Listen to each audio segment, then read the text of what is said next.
Hey everyone, welcome back. I'm Vincent. Today we're talking about Switzerland, one of the most desirable countries in the world to work in. Highest salaries in Europe, stunning scenery, political stability, and a quality of life that's hard to match anywhere on the planet. But getting a work visa for Switzerland as a non-EU national is one of the more demanding immigration processes in Europe, and there are some critical things you need to understand before you even start applying. So in this video, I'm going to walk you through the entire system. The permit types, the quota system, the eligibility requirements, the step-by-step application process, and the honest truth about how competitive this really is. Let's get into it. The first thing you need to understand about Switzerland's work permit system is that it operates on two completely separate tracks, and which track you're on changes everything. If you hold an EU or EFTA passport, EFTA includes Norway, Iceland, and Liechtenstein, you have the right to live and work in Switzerland under the Agreement on the Free Movement of Persons. The process for EU nationals is essentially a registration exercise. You arrive, you find a job, you register with your local canton's migration office within 14 days of starting work, and you get your permit. No quota, no labor market test, no federal approval, just paperwork. If you are from anywhere else, the US, the UK, India, Brazil, anywhere in Asia, Africa, or the Middle East, you are in a completely different system. You face annual quotas, mandatory labor market tests, salary thresholds, and a multi-step approval process involving both your canton and the Federal State Secretariat for Migration, known as the SEM. This is the track we're focusing on for most of this video. Switzerland issues several types of work and residence permits. Here are the three you need to know about.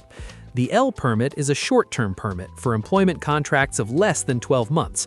It's renewable but capped. For non-EU nationals, 4,000 L permits are available in 2026, released in quarterly installments throughout the year.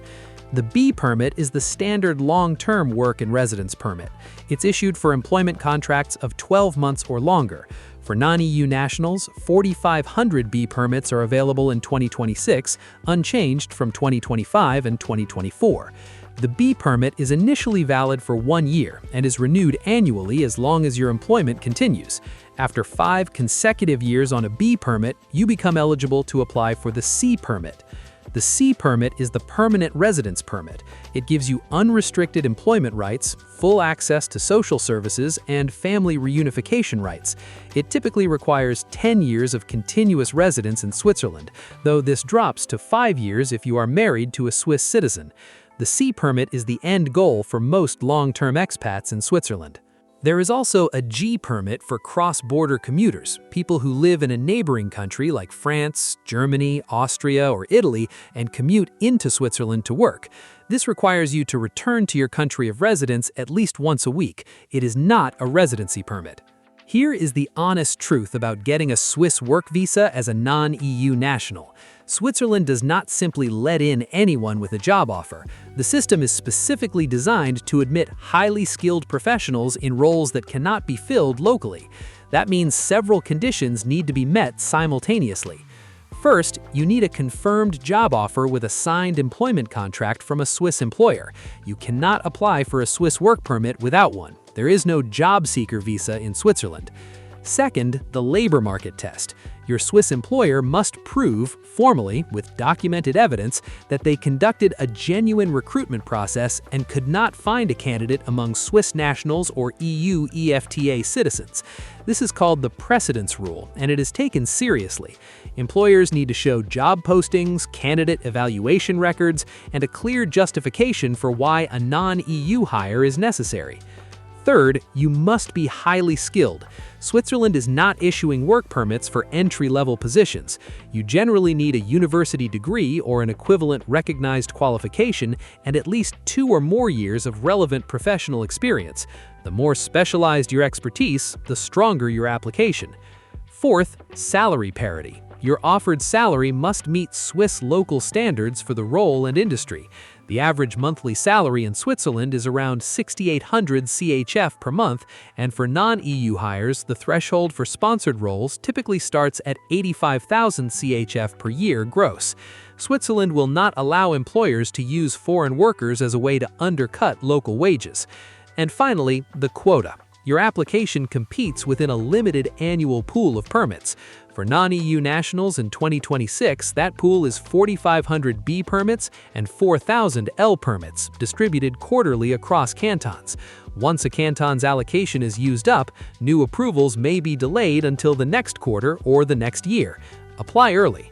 Here is how the process actually works step by step.